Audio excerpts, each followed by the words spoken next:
Bonjour et bienvenue sur comicstories.fr pour le 331e épisode de notre podcast. Un épisode pour lequel je serai, comme d'habitude, avec Boris. Bonjour à tous. Et Clément. Bonjour. Voilà. Nous l'enregistrons comme à chaque fois en direct sur Twitch. Donc pour ceux qui sont en direct, bienvenue et merci d'être avec nous. N'hésitez pas à interagir dans le chat juste là. Peut-être que vous nous regardez en replay sur YouTube, auquel cas vous avez le lien dans la description pour assister au prochain enregistrement. Et si vous nous écoutez en audio, eh bien bienvenue à vous aussi. On espère que tout le monde va bien. Ça fait 2 mois qu'on n'a pas fait de chronique, puisque le mois de septembre était consacré à notre anniversaire, de manière totalement, comment dire, égocentrique. Nous n'avons pensé qu'à nous pendant 1 mois. Et maintenant, on va repenser aux autres, on va repenser aux reviews, et on a du coup une sacrée liste au programme pour ce mois-ci. On verra si on arrive à tout faire, c'est clairement pas sûr. Maintenant, on a de l'ambition et c'est bien. On va commencer sans préambule. Tout d'abord, Boris, il n'y a pas de news dans ce conducteur, c'est normal? C'est-à-dire que j'ai un peu oublié de regarder, donc... Ah, c'est pour ça. Alors, honte à Bon, moi, en même temps, il n'y a peut-être pas grand-chose de... Je sais pas. Est-ce qu'on peut quand même dire que la nouvelle vague d'Urban Nomad a été annoncée quand même? C'est la Tellement meilleure Oui, nouvelle de la semaine. On peut en dire 2 mots, c'était cette semaine, effectivement. Quelques surprises, Ouais. je trouve. Ah ouais, Je m'attendais complètement. pas à trouver, par exemple, le TMNT Power Rangers tome 2 aussitôt. Parce que j'ai l'impression que c'est pas si vieux que ça en première édition. Mais bon, c'est pas TMNT Power Rangers, c'est TMNT Batman, n'importe quoi. Oui, c'est ça, j'ai bugué. J'ai dit, mais ah bon, Power Rangers? Allez, 2 minutes, une connerie, c'est bien. C'est ça. Tout va bien. Non, mais On a du Planetary qui arrive. Mister Miracle. Un réel. Mister Miracle, alors ça pareil, grosse surprise, vu le Ouais, succès que ça a complètement. sur le format cartonné, je m'attendais pas à ce que ça sorte aussi vite en Allemagne. Pareil. Super Sons. Bon. Super Sons aussi. Il y a du lourd, quoi. Il Non, n'y a, encore y a rien acheté, là, hein, franchement. Non, Il y a très là, peu, honnêtement... ouais. Honnêtement, là, Ça sur... va, Ah, arrête. si, est-ce que Dark Knight Returns est acheté? En tout cas, il ne sera pas acheté, pour ma part. Ça, Non, c'est moi certain. non plus. Ouais, Guillaume a raison dans le chat, Basket Oui. Full of Heads. Oui, Ouais, parce non, que, mais... c'est très bon, ça. Ah C'est ouais, très non, très mais il y bien, a- ouais. Et Et même du bon Snyder, avec Sombre Reflet. Oui. Bien. Sombre Reflet Donc, aussi, ouais, qui est très bien. c'est Non, un mais bon- honnêtement, la vague là de janvier, oh, pouah, ça va être... Puis à la fin de Fable, je crois. alors c'est pas la fin, puisqu'on Non, en six, est il y en a pour huit. le moment, on en est pour le moment au 5e, ça sera donc Ah, le oui, 6e. Non, il y en a 10. Sur Ah, 10, il y en a ouais, il y en a 10. 10. Ouais. Si c'est Ah comme oui. la version initiale, ouais, il y en a 10. Ouais. Ah non, il y en a 10. Oui, il y en a Ah 10. d'accord, j'étais persuadé que... Je sais pas pourquoi j'étais persuadé. C'est marqué derrière. Si Oui, t'as un mais doute, c'est c'est parce marqué que derrière. pour ma décharge, j'ai pas lu. Non, c'est Donc, du coup, je ne savais pas. C'est le dernier homme qui arrive à la fin. Tome 5. D'accord. Ah oui, c'est ça. Ouais, non, mais il y a du lourd et franchement, sacrée surprise, quoi. Même Ouais, c'est cool. franchement, le Mister Miracle, là, pas vu venir. Ah bah non, Et, clairement pas, non. Et c'est du très bon Tom King. Moi, c'est un de Mais ses- ouais, et celui-là, je sais déjà titres que d'emblée. j'ai vraiment aimé. Bah, je l'ai jamais lu et j'ai toujours eu envie de le lire, donc je sais très bien, encore une fois, qu'Urban Nomad sera l'occasion pour moi de lire ça. Et franchement, qu'Urban 1 fasse des surprises comme ça sur ce genre dans la collection et varie autant les titres, franchement, c'est vraiment génial, quoi. Et je pense qu'ils ont vraiment tiré enfin, on en avait déjà parlé, mais ils ont vraiment tiré le bon bout avec cette collection, parce que j'ai quand même l'impression, en voyant les réactions ci et là, qu'il y a quand même à chaque fois un enthousiasme dans les nouveaux titres annoncés. Oui, il y a un Je trouve public, ça il y a plutôt clairement un positif. public. Ouais. Par contre, elle commence à prendre de la place, cette collection, voilà. Ouais, j'avoue que c'est pareil. Vous êtes jamais content. Hein. Non, Ouais, mais c'est... non. T'es petit maintenant, vous n'êtes pas content. C'est- ça prend la place. C'est une bonne chose que ça prenne de la place. Alors pour ceux qui nous regardent, elle est juste derrière moi. Ah, Ici. en plus, ça a de la Et du gueule. coup, Ouais, oui, ouais. c'est assez chouette. Mais il va falloir attaquer un deuxième rayon. Ouais. Mais Bah, ça, la c'est veille, un avec problème. cette C'est Vous un me bon plaignez pas, moi problème, hein, je suis... j'ai acheté tout ça en grand format quand c'est sorti, moi, donc question de place. Hein. RIP. Voilà, voilà, voilà. Donc, Allez, on attaque nos chroniques. On soulignera que Clément a eu quand même une bonne idée, parce qu'il a proposé une bonne news. Donc, c'est vrai, je pour une pense que fois, là, ouais. Comme Non, quoi, c'est pas mal, c'est hein, pas mal. Il est capable de faire les trucs pas trop mal. c'est ça. on aura c'est attendu ça. 10 ans. Allez, on attaque avec, Allez. avec Boris, justement, qui va nous parler de The C'est parti. Enfield Gang Massacre. C'est le numéro 2. Et Oui. je vais montrer quelques visuels. Voilà. C'est That Texas Blood de Chris Condon et Jacob Phillips, mais 130 ans en arrière, époque du Far West. Donc j'ai déjà chroniqué le numéro 1 sur le site à l'écrit, que j'ai beaucoup aimé. Et ce numéro 2, eh bien, c'est du même niveau, voire même peut-être encore meilleur. Donc pour faire simple en termes de résumé, c'est un gang qui sème un peu la terreur dans un comté qui n'est pas encore bien organisé, où la justice, la police, enfin voilà, les autorités ne sont pas vraiment installées, donc il faut essayer d'installer tout ça, et il y a un lynchage, un meurtre sanglant qui est commis, et c'est le gang qui est accusé, donc on va en profiter pour essayer de les éliminer, donc ça s'engage dans une fusillade, enfin voilà, une course-poursuite entre le gang et ceux qui veulent s'imposer comme les autorités. Et donc dans ce numéro 2, eh bien ça défouraille sec, hein. C'est vraiment du western avec ses clichés, on va dire, mais ces clichés super bien interprétés et utilisés. Donc c'est âpre, c'est sanglant, ça meurt sous des coups de balles très violents. Et puis c'est super bien mis en scène par Jacob Phillips. Donc c'est vraiment une belle lecture, moi j'aime beaucoup. Je trouve qu'ils ont bien transposé l'univers à cette époque. C'est pas comment dire, c'est pas révolutionnaire en termes d'histoire, hein, mais c'est vraiment bien écrit. Il y a tout ce qu'il faut quoi, de l'émotion, de l'action, et c'est en termes de plan et de. Pardon. Alors si c'est pour me censurer, c'est minable. Hein. Tout va bien, tout Franchement, va bien. Il non n'y mais a plus aucun contrôle ne dans cette t'inquiète émission. pas, ne t'inquiète pas, je saurai m'en souvenir dans quelques minutes. Et, donc, voilà, j'ai été interrompu. Alors, non, Désolé. franchement, c'est excellent. Bon, j'aurais bien aimé le faire par écrit un peu sur le site, mais j'ai pas trop le temps là. Donc, mais ça vaut vraiment le coup. Et ceux qui aiment les westerns, ceux qui aiment l'univers de The Texas Blood, c'est à prendre évidemment. Donc, vraiment une belle réussite pour l'instant au bout de 2 épisodes. Voilà. Parfait. En même temps, on n'attendait pas moins, hein, vu comme tu avais aimé Texas Blood. Ouais, c'est une série, qui n'a pas marché en VF, hein, puisqu'il y a eu un tome chez Delcourt, dont c'est mon avis, mais je pense qu'ils n'ont pas vraiment fait la publicité pour que ça fonctionne. Donc ça s'est arrêté au bout de 1, et c'est bien dommage parce que ça n'a fait que monter en puissance au fur et à mesure des arcs. Là c'est le 4e, et le 3e notamment était vraiment excellent. Si vous voulez voir un peu ce que j'en pensais, il y a la review sur le site. C'est vraiment une excellente série, quoi. C'est dommage qu'ils n'aient pas tenté davantage, mais bon. On connaît un peu le contexte, et si ça marche pas, ça passe à la trappe. Donc voilà, c'est un peu dommage parce que moi je trouve, enfin vraiment je me régale à chaque fois que je lis un épisode de cette série. Ok.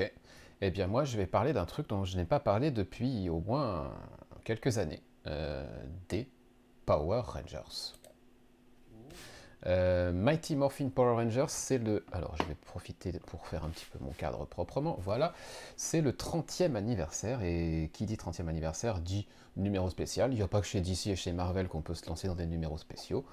Donc, Boom a fait pareil. Il nous propose un gros one-shot consacré au 30e anniversaire des Rangers, avec évidemment un casting un peu all-star pour ceux qui connaissent un petit peu les équipes créatives ces dernières années sur les Rangers. On a du Ryan Parrott, ça fait plaisir de le retrouver. On a du Melissa Flores évidemment, Matt Groom, Maria Ingrande Mora, Amy Jo Johnston, Matt Honston au scénario, et puis les dessinateurs, ni plus ni moins que Eleonora Carlini, Henry Prasetya, Marco Rena, Jomi J. Young, enfin voilà, des habitués de chez Boom et des Rangers. On commence par une histoire en quelques pages pour Ernie, Ernie, vous savez, c'est celui qui gère l'espèce de bar dans lequel se retrouvent les Rangers dans leur vie civile, on va dire, à Angel Grove. Donc c'est lui qui est derrière le bar depuis au tout début en fait. Et on a une histoire qui est consacrée à lui, un hommage au personnage qui est vrai qui est souvent présent en arrière-plan. Et c'est assez chouette. D'ailleurs, ça termine par un For Richard. Donc, je me demande si Richard ne serait pas par hasard l'acteur qui joue le personnage et que ce serait pas un espèce d'hommage posthume. Je n'en sais absolument rien. Je ne suis pas assez au courant de l'actualité des Rangers version série et puis des acteurs et compagnie. Mais ce serait pas surprenant que cette histoire soit en fait un hommage soit à l'acteur, soit à quelqu'un autour de ce personnage. Derrière, on a un mariage.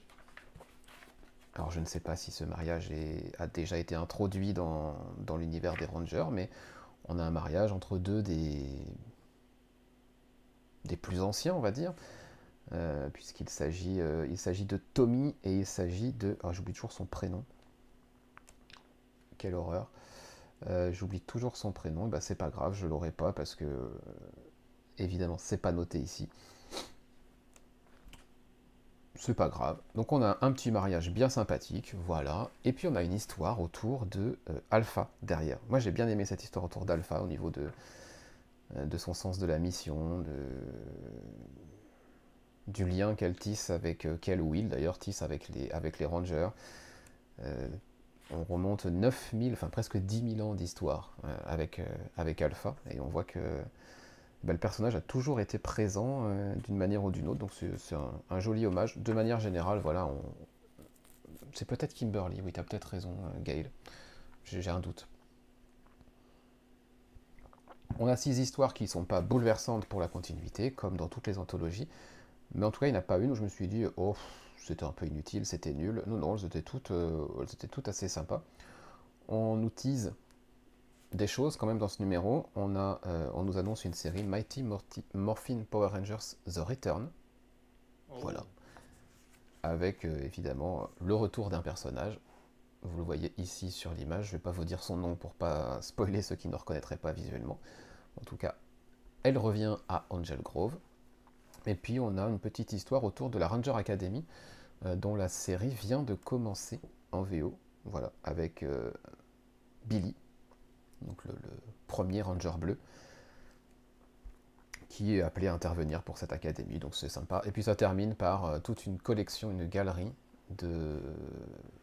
Alors une petite histoire encore, et puis ça termine voilà, par toute une galerie de Morphin Time, donc voilà, les Morphin Time un peu iconiques dans les différentes itérations en comics. On a un peu toutes les équipes qui ont été traitées en comics ces 30 dernières années. Voilà, avec juste les pages où ils se transforment, c'est assez chouette. Ouais. Et puis ça, à la fin, le guide de lecture de tous les Rangers depuis que Boom a repris la franchise. Donc depuis Mighty Morphin Power Rangers, c'était il y a un petit moment. Et donc voilà, il y a tout le guide pour suivre dans l'ordre et arriver... parfaitement prêt pour lire Darkest Hour, qui est le petit event qui vient de démarrer en VO. Voilà. C'est un numéro anniversaire. Ça sera sans doute pas quelque chose qui marquera l'histoire, mais en tout cas, c'était suffisamment agréable. Et si l'objectif était de donner envie aux gens de lire les séries Power Rangers, qu'elles soient actuelles ou même les premières séries, je pense à celle de Ryan Parrott notamment, bah mission est réussie parce que c'est suffisamment cool pour effectivement donner envie de se replonger un peu dans cet univers. Donc voilà, ça fait le travail largement. Et on va... Oui. On rappelle, j'en profite pour rappeler que pour ceux qui veulent démarrer Power Rangers, il y a les intégrales chez Vestron qui sortent en VF. Là, oui. Qui commencent le 17 novembre, donc c'est le travail de Kyle Higgins. Donc si vous aimez Radiant Black, peut-être que vous aimerez les Power Rangers de Kyle Higgins. En tout cas, c'est l'occasion de se replonger dedans et Vestron fait un bon boulot, même si effectivement c'est des petits formats, on peut toujours gloser sur le prix et le format. Néanmoins, il continue et j'espère que ça marche pas trop mal, je sais pas trop, mais moi j'aime beaucoup cet univers, effectivement. J'ai repris avec Ryan Parrott et franchement ça fonctionne ça fonctionne super bien. Donc là, ça sort le 17 novembre, il y a la première intégrale, qui reprend ce qu'avait fait Glénat, mais qui s'était arrêté au bout de 4 tomes. Ouais. Et chaque volume reprendra l'équivalent de 2 tomes chez Glénat. Donc, Tu fais bien de le repréciser, on n'en parle pas assez de Vestron. Ouais, ils font des trucs sympas. Moi, j'ai alors c'est que des franchises, hein. Donc il faut ce genre de produit, mais j'ai découvert quelques trucs, notamment des trucs sur Godzilla, ce genre de choses, personnages que je connaissais de nom, mais pas plus que ça, et qui offrent des titres vraiment sympas, notamment graphiquement. Donc c'est à piocher dedans en fonction de ce qu'on a envie de découvrir. Et ils ont aussi tout ce qui est Transformers et G.I. Joe. Oui. Enfin, pour le moment, du coup, on verra, oui, après, ça risque de où ça termine avec le reboot, mais en tout cas, pour le moment, c'est chez eux. Donc, si un jour on doit avoir Transformers More Than Meets the Eye, la fameuse série Transformers, ce serait a priori chez eux, à moins que avec le transfert, ils perdent tout, mais ça, on le saura dans quelques semaines. Et Gain nous dit qu'il y a aussi The Crow chez Vestron. Ouais, il y a pas mal de trucs, faut aller voir. Hein, ça n'a pas l'air excessif. Là, je regardais sur leur premier tome, sur leur intégrale, le volume 1 là, qui a annoncé 22,95, c'est pas. Non, ça va. Ouais. C'est les volumes simples un peu, là, qui sortent, c'est à presque 18 € pour 4 épisodes, quoi. Donc, ouais, là, là c'est indiqué que c'est le numéro 0 et 1 et 8, t'es à 22,95. C'est pas excessif. Non, là, c'est dans les prix. Après, c'est du souple, donc il y a des jeux, voilà. Et puis, non, mais c'est un petit peu plus cher, mais c'est un petit éditeur. Voilà, il faut. Attends, comment ça, Gaël? Oui, ils ont du My Little Pony, ouais. Non, et il y a eu un crossover avec Transformers. Oui, bien sûr. Mais pourquoi j'ai jamais su ça? Parce que tu n'es pas assez curieux, peut-être. Ah ouais, non, mais moi, de savoir ça, je veux lire ça, le crossover Transformers My Little Pony. Ah non, Ta vie va changer après ça. Ah, complètement. Non, mais de savoir qu'il y a eu ça, je revois ma vie d'une façon différente, là. Sylvain nous dit Vestron, ça doit bien marcher car les titres sont rapidement en rupture. Soit ça marche bien, soit c'est des tout petits tirages et du coup, forcément, ça tombe plus vite en rupture. Je crois que c'est des petits tirages aussi. J'avais cru voir une interview où qu'effectivement il pouvait pas sortir énormément parce que ça se vendait pas énormément non plus. Mais en termes de rythme, c'est vrai que ça sort assez rapidement et c'est bien que ça permette de lire régulièrement un nouveau tome. Et puis là, ils arrivent à la fin de la partie comment il s'appelle, Ryan Parrott, au mois de novembre aussi. Donc voilà, ils sortent l'intégrale en même temps à peu près, donc ça permet aussi de raccrocher un peu les wagons.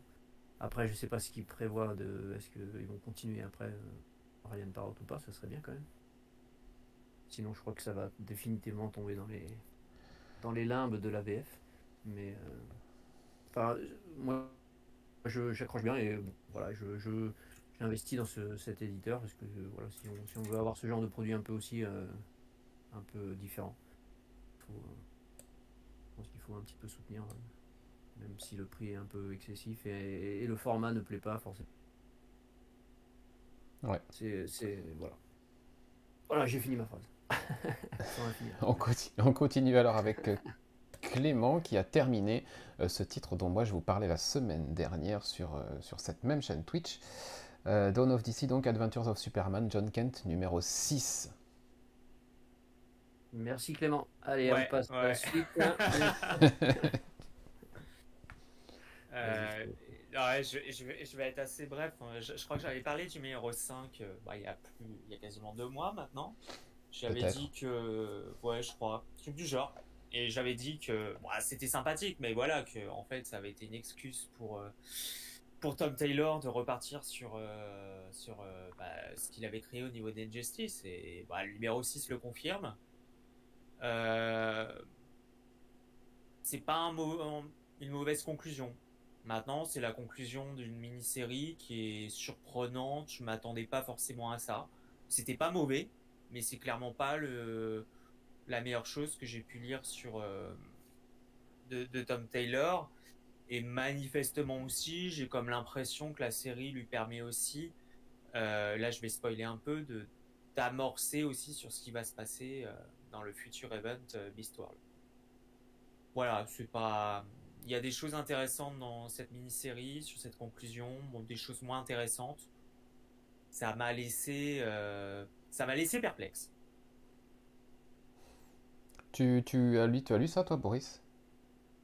Alors, j'ai lu. Non, absolument pas ça. Non. Eh ben, tu as bien fait. Ouais. Voilà. Merci. J'en ai parlé la semaine dernière, je vais pas revenir dessus, mais Non, non, c'est assez triste de voir qu'on avait une si bonne série autour de John Kent et C'est qu'on a ça. ça derrière. Oui, Voilà, tout ça pour ça. J'ai lu la Bah, première c'est série, ça. enfin j'ai pas fini, puisque je la suis en VF, donc le dernier tome va sortir en janvier là. Ah ouais, non, mais ça Urban. contraste, hein. C'est un truc de fou, hein. Ça contraste Après, vraiment. et non, non, ça j'ai pas. Mais je lis plus de. En VO, je lis plus de petit Bah, ou de Marvel à part Green Arrow, mais je crois que je vais pas continuer très longtemps. oh, mais honnêtement, c'est parce que c'est Tom Taylor et que la mini-série était en 6 que j'ai continué jusqu'à la fin. Je pense que ça aurait été une ongoing ou qu'on en serait sur du 12 numéros. Je suis franchement pas sûr que j'aurais continué. Je sais pas toi pour toi, Mathieu, mais C'est John Kent, donc voilà. ouais, Pigeon un jour, voilà, mais ouais, c'est dommage. c'est ça, Pour être poli, c'est dommage. c'est ça. C'est du On gâchis. va donc, on va donc passer sans transition à Boris qui va nous parler de quelque chose de sans doute beaucoup mieux. En tout cas pour moi, c'était beaucoup mieux. Il s'agit de Swan Songs, donc tu vas nous parler du deuxième et du troisième numéro, alors que Gay nous pose une question. Ouais. En partant de série Superman en 12, est-ce que je continue Superman Lost? Non, pas du tout. Pas du tout. Non, j'ai arrêté ça aussi. Swan Songs, du coup. Alors, tu avais parlé du 1, je crois, hein, il y a 2 mois. Ouais. Donc je l'ai rattrapé et j'ai effectivement beaucoup aimé aussi.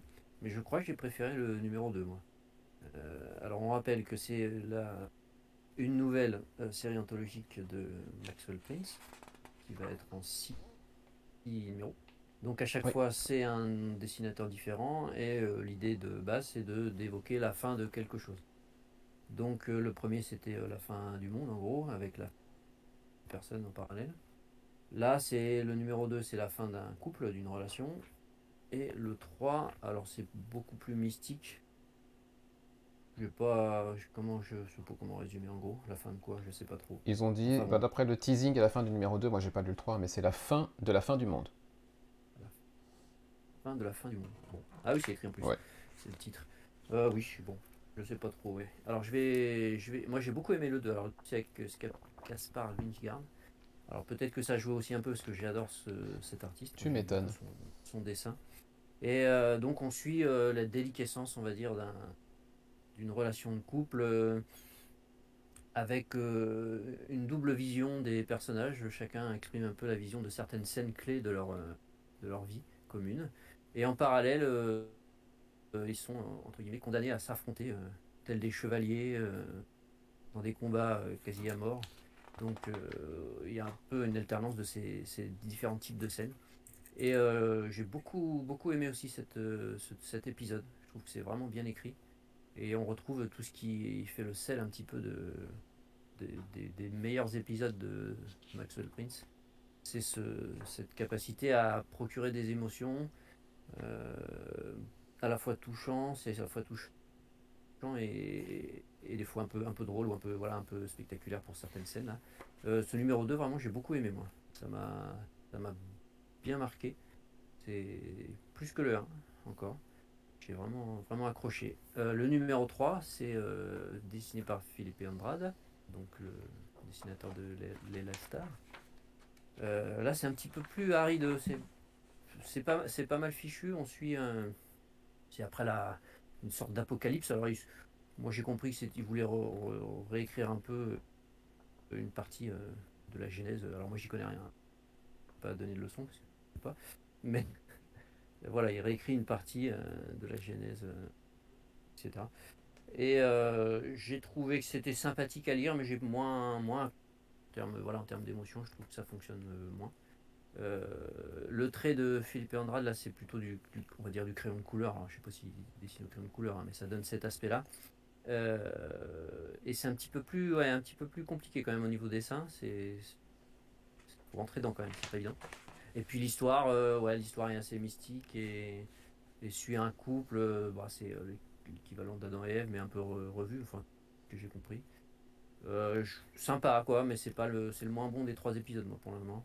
Et voilà, c'est un petit peu plus difficile d'accrocher, mais ça se lit agréablement. Mais c'est pas un coup de cœur, c'est pas une grosse lecture. Donc c'est quand même une bonne série anthologique. Pour l'instant, on en est à la moitié. Ça a les qualités de ce que fait le Prince, donc c'est des épisodes vraiment qui sont intéressants à lire, avec certains qui sont plus palpitants que d'autres. C'est vrai que peut-être que le dessin a joué un peu, même si sur les Star j'avais beaucoup aimé. Là, je trouve que ça fonctionne un tout petit peu moins bien. Euh, mais bon, c'est pas, c'est, c'est pas grave, j'ai quand même pris un peu de plaisir à le lire. Le suivant qui va arriver, c'est avec Caitlin Learski. C'est une dessinatrice que j'aime beaucoup aussi, qui a travaillé beaucoup avec Sean Lewis, sur des titres qui sont sortis chez iComics, notamment sur Coyote. Euh, et puis le dernier, non, il y en aura un autre. Alors le 5, je sais plus, le dernier c'est avec Martine Morazzo. Mais donc, bah, je vais aller jusqu'au bout évidemment de cette mini-série autologique. Alors l'auteur a sans doute imaginé qu'il n'y aurait pas plus d'histoires à raconter, mais ça aurait pu être comme Ice Cream Man, une série Oui, qui aurait pu durer beaucoup plus longtemps, avec sans doute suivi avec plaisir. oui, Parce qu'il s'est clairement. limité, parce qu'il s'est dit, voilà, il avait peut-être 6 histoires en tête, pas plus, et puis il s'arrête.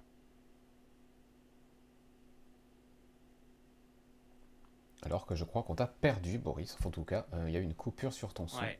assez brutale. Euh, c'est pas grave, on te retrouvera dans... Ah, ça y est, je crois que tu essayes de Faudra qu'on te revenir retrouve. et nous parler en morse. Euh, c'est pas grave, on va continuer. Si tu avais une phrase à terminer, tu pourras la terminer quand tu seras de retour.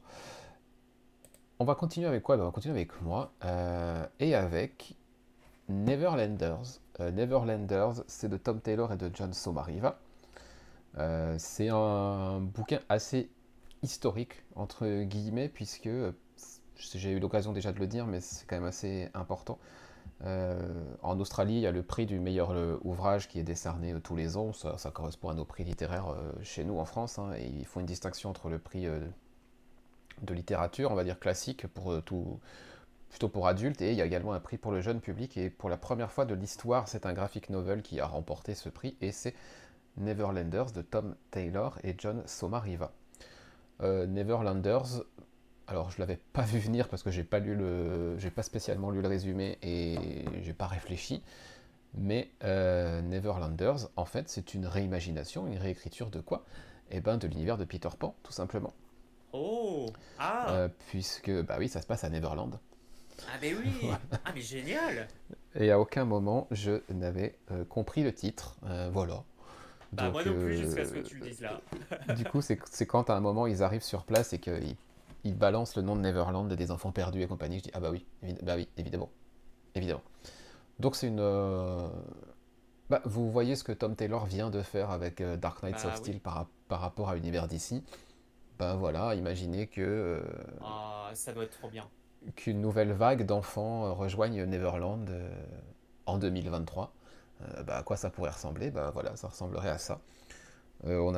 Tout commence dans une station de métro avec cette jeune fille qui fait la manche et une autre qui va se retrouver, qui est une de ses copines, hein, qui va se retrouver, bah voilà, poussée accidentellement, hein, sur les voies.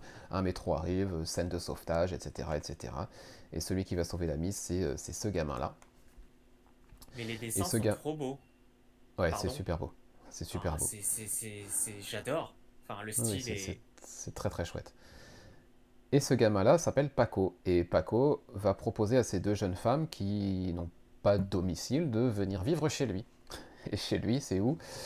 Bah, c'est dans une décharge. Voilà, il vit avec. Non, c'est lui qui n'a pas de domicile et c'est elle qui l'invite, pardon, c'est l'inverse. Et elles vivent du coup dans une décharge avec quelques autres jeunes dans un camping-car. Et voilà, leur maison, leur famille, c'est ça. C'est ce camping-car dans cette décharge. Et lui va leur proposer est-ce que vous voulez vivre mieux?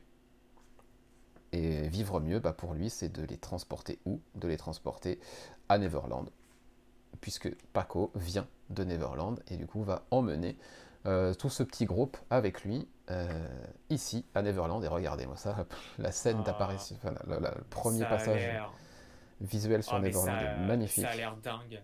Visuellement, C'est ça a su- l'air incroyable. c'est superbe. Graphiquement, Ah, c'est superbe. Ça va dans tous oh, les sens. Il y a une oh là inventivité dans là. dans les créatures qui est folle. Regardez-moi cette petite Aïe, créature. aïe, aïe.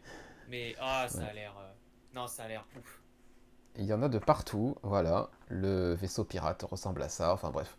Tout est Oh là réécrit. là. Mais ça, Tout en est fait, réinterprété. le dessin me fait penser à pour le coup, à du dessin typique de film d'animation. Il Je y a un sais peu pas de si ça, ouais. tu. Il y Ouais. a un peu de ça. C'est ultra dynamique. C'est tout ce Mais que ouais, vous ouais, c'est voulez. ça. Ouah, ça a l'air Je incroyable. vais pas en montrer plus parce qu'on est déjà à 2 chapitres sur 5, 6 même. Voilà, c'est Tom Taylor qui réinvente encore un univers et qui le fait super bien. Je comprends pourquoi ce truc-là a eu le prix du Euh, meilleur livre pour jeune public en En Australie. Australie. Ouais. Est-ce que ça va être publié? Est-ce qu'il y a une. Parce que je crois pas l'avoir vu passer. Est-ce qu'il y a une date de publié annoncée en France ou pas? Je sais pas, ça fait déjà un petit moment, hein, c'est un truc de 2022 Bah ouais, je regardais là, septembre 2022. en VO, donc ça fait plus d'1 an, mais pas trop de nouvelles chez nous. Ça le mériterait. Oh, c'est un petit format un peu à la Urban D'accord. Link, voilà. Ou aux Ah, mais albums c'est. Vestron, pour ceux qui situent la taille des albums Vestron.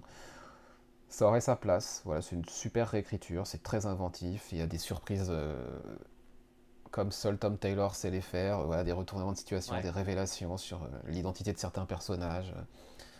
Ouais, mais ça a Sur, l'air. ne serait-ce qu'est-ce qui est arrivé à Peter Pan. Oui, bah oui. Ah, mais Voilà. c'est. Ouais, ça a l'air. C'est pas bien, tu me hype là sur un. Mhm.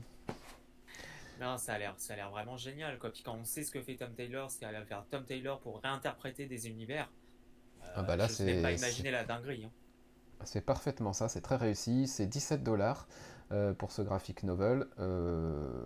Voilà.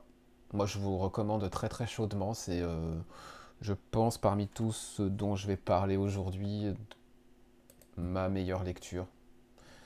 Ouais, c'est un coup de cœur. C'est un coup de cœur. J'aurais aimé que ça continue d'ailleurs. Mais Ouais. malheureusement, ça n'est pas le cas. Est-ce qu'on a retrouvé Boris? Oui, on l'a Bah, je sais retrouvé. pas, c'est vrai. J'osais On t'a pas parler. retrouvé. Est-ce que tu avais une phrase à Ouais, j'ai été terminer? censuré encore. Bah, je sais pas où j'ai été coupé, donc. Oh, c'était à toute Non, fin, bah, vraiment toute fin. c'est bien. C'était ça, j'allais dire. D'accord. Non, Et ben voilà. non, Swan Song, c'est très bien. Il faut lire Swan Song. Voilà. Je confirme.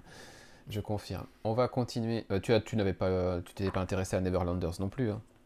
Non, mais je vais le faire maintenant. Non. Je Ok. vois La magie de vas-y. Mathieu a encore frappé. Ouais, non, Désolé. mais après, c'est du Tom Taylor. Peut-être que Oui. Urban va se pencher dessus. Hein. Si Là, ça. Si il serait bien inspiré de le faire parce qu'en en Euh, termes de récit jeune public, c'est absolument parfait.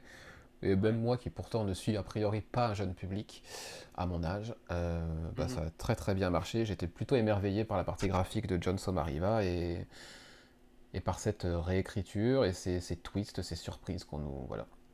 Une fin un peu rapide peut-être, c'est pour ça que je dis que j'aurais aimé une suite. J'aurais aimé qu'on s'arrête peut-être un peu plus tôt et que on nous offre un deuxième tome parce que vraiment, je pense pas qu'il y ait de suite à ça et c'est presque dommage. Mais bon, on va parler maintenant de ça. Et c'est pas moi qui vais vous en parler, c'est Clément, parce que c'est le Ouais. seul, je crois, parmi nous à avoir lu le numéro 1 en entier. Boris, tu ne l'as pas lu non plus. je l'ai pas reçu encore, donc. Tu ne l'as pas Donc, reçu, tout comme moi. Donc moi, je n'ai lu que le tasting menu, donc la version HCAN, la petite intro du premier épisode. J'ai trouvé ça pas terrible, terrible, terrible. Maintenant, Clément, peut-être que tu vas nous dire qu'en fait, une fois qu'on a lu le premier épisode entier, c'est génial. On parle évidemment de Rare Flavors Euh, de Ramvé et Philippe Andrade, pour ceux Bah qui ne écoute, voient pas j'avais le l'image. tasting menu. J'ai aussi le tasting menu Mhm. et ça m'a laissé dubitatif. Ah, Et tu en n'as fait, pas le j'ai trop. numéro 1 en entier? Bah en fait, j'ai. Bah, c'est celui où il y a les dessins à la fin, c'est ça? Oui. Bah moi j'ai celui-là, j'ai ce Ah numéro-là. oui, donc ça c'est que la première partie du numéro 1. C'est c'est un preview payant quoi. Hein? Ah bah non alors. Bah attends, je l'ai même pas précommandé alors. Ah Oh j'avais pas là là là capté. là. Quel Non mais amateur. Voilà. En vrai, j'avais pas capté en fait. Ah, mais j'avais pas Bon, du tout capté. alors revue suivante. Amateur. Ah, bah non, bah en Bien. fait, je croyais que je l'avais et bah non, en fait, je l'ai pas. Ah, Tout va bien. d'accord. Du coup, qu'est-ce que tu as Euh... pensé quand même de cette intro? Mais j'ai pas trop aimé. Ok. J'ai On pas comprend trop pas grand-chose en aimé. fait. Moi, c'est ça qui me. C'est ça, on comprend pas grand-chose. Et du coup, je suis en train de me dire, vu que c'est un tasting menu, je suis en train de me demander est-ce que je vais lire la série en fait. Parce que j'ai pas. En réalité, j'ai pas accroché. Et j'ai pas compris le délire et j'ai trouvé qu'il se passait pas grand-chose. C'est. Voilà, enfin, et j'ai pas compris, j'ai vraiment pas compris en fait. C'est. Voilà, c'est. Alors. Je trouvais ça bizarre, hein, pour être honnête, qu'il y avait beaucoup de dessins à la fin, qu'il y avait. Enfin, je comprends mieux du coup le concept, mais même sur cet aspect tasting menu, j'ai pas accroché. Alors je sais que Ramvé c'est particulier et tout, mais là je dois avouer que c'était pas ouf quoi. Et donc je suis en train de me dire, je pense que je vais pas, je pense que je pense que je vais pas me laisser accrocher parce que j'ai pas le sentiment que ce soit forcément pour moi. Ou Tu en avais tout lu cas ce tasting les. menu, toi, Boris? Ah non, non, moi j'ai commandé Non, non. le vrai numéro 1 Le vrai et numéro 1, ouais. il sera dans mon prochain carton qui va arriver bientôt, donc je pourrais vous expliquer. Mais Mais non, Moi, c'est pareil, il devrait pas. arriver j'ai d'ici une même pas dizaine de regardé en jours. numérique, j'ai pas regardé du tout. Je voulais garder la lecture format papier, quoi. Mais c'est vrai que ce que j'entends un peu partout, enfin un peu partout, pas vous et d'autres sur d'autres podcasts, ça refroidit un petit peu quand même. Ah, ça refroidit. Enfin, je sais pas pour toi, Mathieu, mais moi, ça m'a beaucoup refroidi. Moi, je me suis Je- dit, c'est ce que je disais la semaine dernière quand j'ai chroniqué ça sur Twitch. Voilà, j'ai dit, sur la base de ce demi-numéro, parce que c'est à peine un demi-numéro, Ouais. effectivement, j'y serais pas allé, mais j'ai posé la question, est-ce que sur la base d'un demi ou d'un tiers de numéro 1 de Layla Starr, j'aurais continué? Et la réponse est pas sûre. Donc, je suis très prudent et j'attends le numéro complet parce que moi, les premières pages de Layla Starr m'avait pas ébouriffé. C'est vraiment sur la deuxième partie du numéro 1 que vraiment je me suis dit, ok, je suis en train de lire un truc qui est vraiment bien et qui va sans doute compter cette année. Donc j'attends, je Ouais. reste prudent. Je pense Voilà. que je vais laisser. Je pense que ça sera pas pour moi. En tout cas, on en reparlera sans doute le mois prochain, Boris et moi, puisqu'on l'aura Oui, oui, reçu bah, et lu. ouais, Je j'aurais pense lu qu'à ça. la rigueur, je me laisserai tenter par le TP, mais puis ça me fera des économies aussi, hein, vu le prix des singles. Mais non, j'ai pas. C'est pas. Même si effectivement c'est un tasting, là je dois avouer que sur les. Parce qu'on est quand même sur quoi 7-8 pages facile. Ouais, 8 pages, ouais, pas Euh, plus, ouais. 8 pages. Bon, après, sur 32 vous me direz, il peut se passer des choses, mais ouais, c'est pas. Voilà, j'ai pas accroché. Je pense que je passerai. Je passe mon tour sur ce titre. Ok, eh bien, dans ce cas, puisque tu passes ton tour, on passe à Boris. Et comme vous le voyez à l'écran depuis quelques instants, Boris va nous parler de The Younger and the Dusk. Tu nous avais parlé du numéro 1 la dernière fois, je crois. Euh, Euh, ouais, je l'ai fait à l'écrit. Est-ce que je l'ai fait en podcast? Je sais plus, mais j'en ai parlé en tout cas quelque part sur le site. C'est une série de fantasy de J. Willow Wilson et Christ Walgouz, colorisé par Nsasik. Au départ, initialement, moi c'était pour le dessinateur que j'allais. ouais, C'est Chris celui qui a. Wilgos, qui Ouais. était. Qu'est-ce qu'il avait fait qu'on avait bien aimé il y a quelques années Ah chez bah Boom? Rex Superior, Alienated Oui, mais un notamment, autre et aussi. Porcelaine Ok. qui est sorti en VF. Je sais pas si c'était ça que tu Non, c'est cherchais. pas ça, mais je le retrouverai pas, c'est pas grave. C'était un truc un peu pareil, dans l'esprit un peu fantasy, Ouais, je sais. sur des livres, sur des bibliothécaires et puis on voyait les histoires, les personnages qui. Bref, c'est pas grave, je le retrouverai. Ouais, Ça se trouve, mais c'est ça pas me dit Chris rien Wilgos, donc. on va pas passer trop de temps dessus alors. Non, c'est clair. Euh, Allez. donc j'avais beaucoup aimé le premier épisode, aussi bien graphiquement et finalement scénaristiquement, je trouvais que c'était bien maîtrisé parce que J. Willow Wilson, c'est un peu tout ou rien, hein. Il y a des trucs que j'ai bien aimé quand comment, The Invisible Kingdom chez iComics là. J'avais trouvé ça plutôt très bon. Par contre, il y a d'autres titres où j'avais vraiment moyennement accroché. Donc c'était un peu scénario un peu qui tout double, mais ça fonctionnait bien. Là, ça installait bien son univers. Donc c'est un univers avec des différentes ethnies, on va dire, qui se sont fait la guerre pendant des décennies et qui là, face à un nouvel ennemi, vont être amenés à s'unir, à unir leurs forces pour lutter. Et donc, voilà, c'est la mise en place de nouvelles relations, de changements d'attitude, etc. Et donc, c'était plutôt bien construit. Et ça continue sur ce numéro 2. Toujours pareil, c'est beaucoup de scènes de dialogue, même s'il y a il y a de l'action aussi, hein. Mais voilà, des scènes qui présentent l'univers et les traditions des personnages, comment se nouent et se dénouent leurs relations. Et franchement, c'est très très bien écrit. Moi, j'accroche beaucoup. Alors, je ne suis pas un grand spécialiste de la fantasy, donc peut-être qu'un lecteur accro et un fan hardcore de ce genre va peut-être trouver que c'est relativement classique. Peut-être, mais bon, moi, à mon petit niveau, on va dire, ça m'accroche bien. Et puis graphiquement, c'est superbe, tout simplement. Je trouve que vraiment le dessinateur fait un travail assez impressionnant. Et la coloriste aussi, parce que c'est une coloriste, mais qui fait aussi dessine aussi et qui produit une série jeunesse qui s'appelle POW, je crois, P-A-W, qui n'existe pas en français, mais qui existe en anglais. Et non, vraiment, graphiquement, il y a des scènes qui se passent l'hiver dans la neige, combat avec un loup, etc. C'est vraiment superbe. Et puis les scènes présentes également avec des couleurs assez chaleureuses et dans les teintes un peu jaune-rouge qui donnent vraiment une patte au dessin. Et puis ça se construit petit à petit, quoi. Au niveau du récit, c'est pas une série qui va à 200 à l'heure, mais, on est bien immergé dans l'univers et puis ça se termine sur un cliffhanger qui marche bien. Donc moi je suis bien content voilà, de m'être lancé dans cette maxi-série puisque ce sera en 12. Si ça reste sur ce niveau, ça pourrait être une excellente lecture de cette année.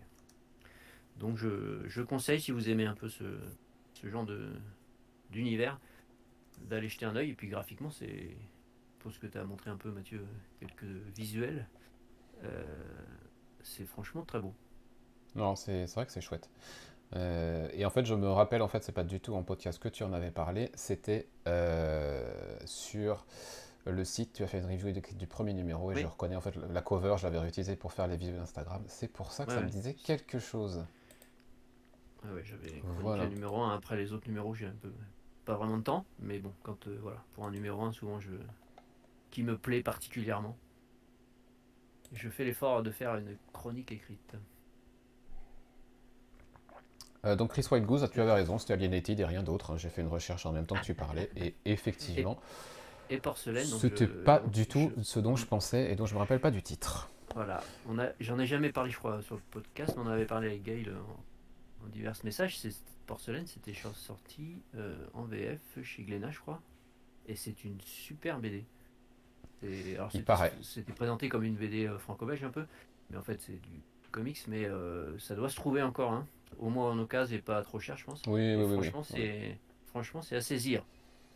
Je m'étais renseigné à l'époque où vous en aviez parlé, je crois que c'était sur le Discord. Ouais. Et oui, c'est trouvable en occasion, largement. On va parler maintenant de Void Rivals. Je n'avais pas parlé du numéro 1 sur Comic Stories, je crois toi non plus, Boris. Si, j'ai fait le 1 une fois, moi, non? En audio? Le C'est numéro 1, je crois possible. que j'en ai parlé. Ça Peut-être, me dit quelque chose. peut-être. Il y a 2-3 mois Void peut-être. Rivals, c'est qui? C'est Robert Kirkman et c'est Lorenzo De Felici, avec Mateus Lopez, voilà, pour faire un trio quand même plutôt de qualité. Euh,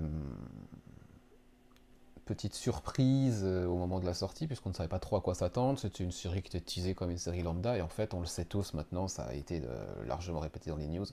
C'est tout simplement Void Rivals, la série qui introduit l'Energon Universe. Energon Universe, c'est quoi? C'est le nouvel univers qui va relier notamment Transformers et G.I. Joe, et apparemment d'autres franchises. Comme c'est sous-entendu dans les pages de courrier du numéro 2 ou 3, je crois. Euh, j'ai autant aimé, je crois, que toi le numéro un. Ça va être plutôt une bonne surprise. Ouais. Kirkman, voilà, sait nous surprendre et sait faire ses petits effets scénaristiques. Voilà, c'est pas Robert Kirkman pour rien.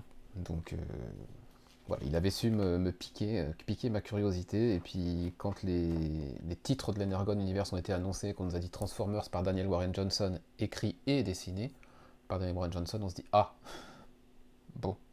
Puis derrière, on nous annonce 2 séries autour des G.I. Joe écrites par Joshua Williamson. Alors on se dit ah, c'est un univers qui a l'air quand même sympa, donc on va tester. Donc je continue Void Revolts, tout comme toi.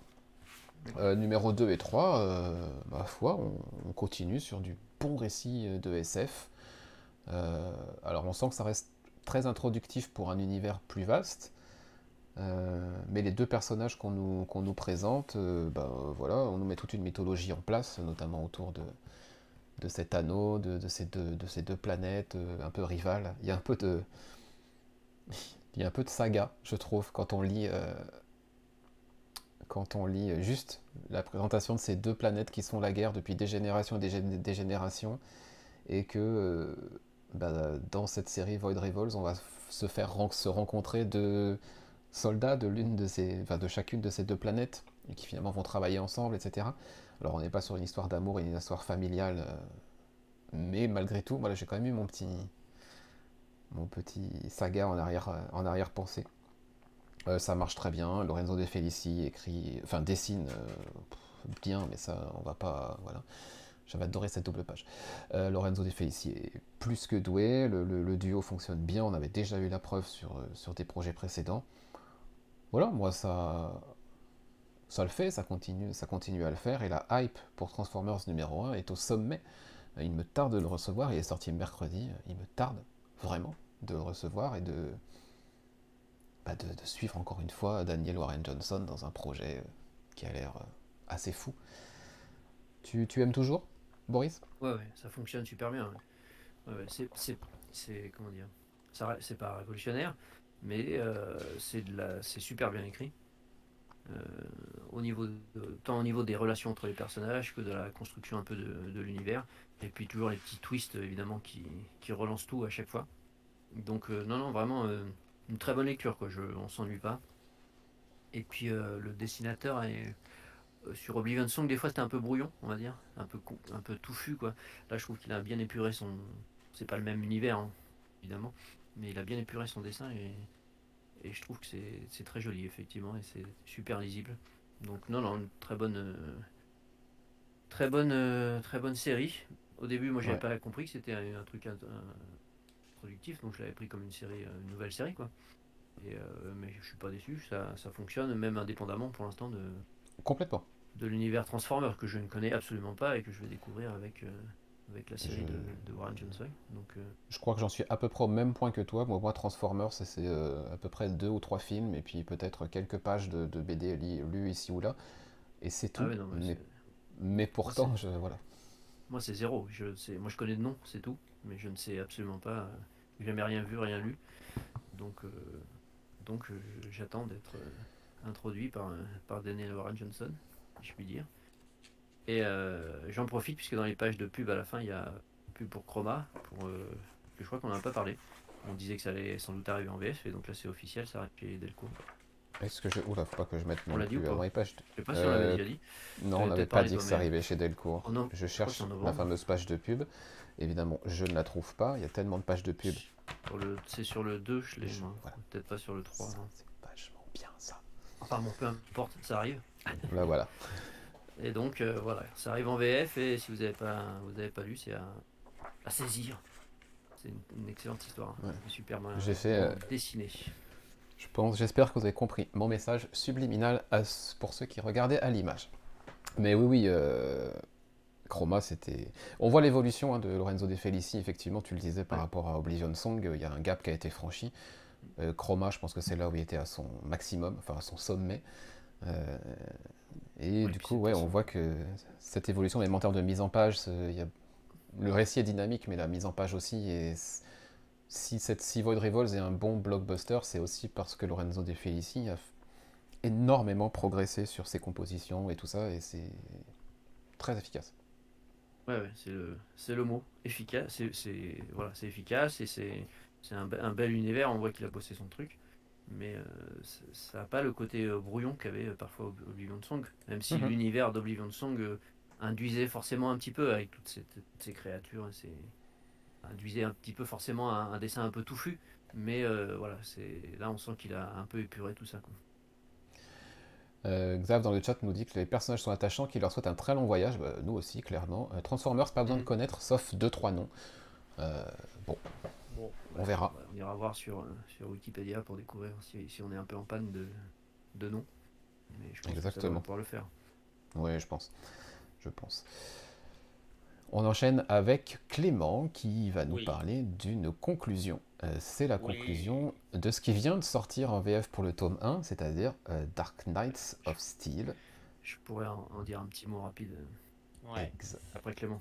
Je vais être très bref. Donc, vous savez évidemment comment j'ai apprécié le début de toute cette série de Tom Taylor. Et si autant je peux être critique de Tom Taylor sur ce qu'il a fait sur Adventures of Superman, c'est tout autre. Ça en est tout autre sur Dark Knight of Steel. Et alors, sur cette conclusion, et ben enfin voilà, j'ai adoré. Alors peut-être qu'on peut regretter, qu'on peut avoir le sentiment que ça se termine de manière peut-être un chouïa un peu abrupte. Néanmoins, c'est quasiment un sans faute tout le long de cette mini-série. La fin reste satisfaisante et voilà. Enfin, franchement, ça a été un kiff de bout en bout, malgré les retards, de lire cette série où j'étais épaté de voir comment Tom Taylor a réussi à réinterpréter l'univers de DC Comics sur de la base pour en faire de la dark fantasy et surtout en faire quelque chose à la fois d'original et de cohérent. Et ça a été réussi et vraiment, franchement, c'est un immense coup de cœur. Bon, là, je vois en même temps, Mathieu, que tu me montres les pages, les dessins de bout en bout ont été sublimes. Enfin, vraiment, ça a été un réel kiff de lire cette série. Ça a vraiment été un bijou. Enfin, franchement, la conclusion m'a pas déçu. J'ai adoré. On était vraiment sur l'aspect réinterprétation, mais à la fois une dimension blockbuster ou des rebondissements, réinterprétation de l'univers. Enfin, franchement, ça a été. J'ai adoré. Enfin, de bout en bout, j'ai adoré. Ça n'a pas du tout été une déception pour ma part. Boris. Bah moi j'ai lu le tome 1, donc c'est l'équivalent de la moitié, les 6 premiers. Ouais. Et c'est vrai que autant Tom Taylor, des fois ses univers alternatifs comme DC, moi ça m'a très vite lassé. Autant là je trouve que c'est très malin, la façon dont il a fait un peu permuter les caractérisations, les éléments des personnages qu'on connaît, ça fonctionne super bien. Aussi les quelques événements classiques, hein, on va dire, de l'univers, la mort des parents de Batman par exemple, ce genre de choses. Je trouve qu'il les replace bien et il construit son histoire parfaitement avec tous ces éléments, c'est assez surprenant. Effectivement, en dessin, c'est très beau, très très beau, ça fonctionne parfaitement. Après, il ne construit pas vraiment l'univers de fantasy autour, en tout cas dans la première partie. Bon, moi, ça m'a pas du tout gêné, mais c'est vrai qu'il n'y a pas de. On voit pas la vie, on va dire, dans cet univers pour les personnages lambda. Mais en termes d'écriture et de surprise et de fun, c'est vraiment bien fichu. Ouais. J'ai bien aimé. J'ai hâte de voir la deuxième partie. Pour l'instant, c'est pas encore annoncé en VF, mais non, vraiment une bonne lecture quoi. Fun qui déçoit pas et qui, pour l'instant, ne tire pas sur la corde du concept. Mhm. Voilà, moi j'en ai reparlé la semaine dernière hein, sur Twitch, donc je vais pas m'étendre plus. Je trouve que le numéro 12 est un peu en dessous des autres, mais je comprends pourquoi. Et c'était la nécessité de conclure et d'avoir quelque chose qui se tienne. Voilà. Euh, Maintenant, je ne doute pas qu'il y aura une suite, vu comme la Oui, série se conclut et ouvre sur quelque chose d'autre. Voilà, moi j'ai trouvé la fin un peu précipitée, ouais, peut-être aussi parce que ouais, complètement. j'aimais énormément et que j'aurais aimé que ça dure encore et encore et que ça soit une ongoing et pas une série limitée. Maintenant, oui, ça reste très bon sur l'ensemble des 12, clairement. Boris, on continue avec du Garcenis, Allez, The ouais, Ribbon Queen. c'est Ribbon Queen qui est déjà sorti depuis, enfin, qui a commencé fin août, je crois. Donc j'ai lu les 2 premiers, donc c'est nouvelle mini-série en 8 parties chez Awa de Garcenis et Jensen Burroughs. Donc on est dans le thriller, hein, horrifique, parce que Jason Burroughs c'est forcément un peu horrifique. Donc c'est l'histoire d'une jeune femme qui est victime d'un kidnapping et qui est sauvée par un groupe, l'équivalent du raid, on va dire, hein, là-bas, qui la délivre et la sauve de ce ravisseur. Et parmi ces membres du commando qui la sauve, il y a le chef, on va dire, qui finit par retrouver la jeune fille et essayer voilà, d'entretenir une relation un peu étrange on va dire que c'est du harcèlement, clairement. Mais elle, c'est évidemment, elle se défend, etc. Et au final, alors j'ai déjà oublié ce qui se passe au premier épisode. Pourquoi elle enquête? Il y a la jeune fille est retrouvée, décédée, je crois. Oui, c'est ça.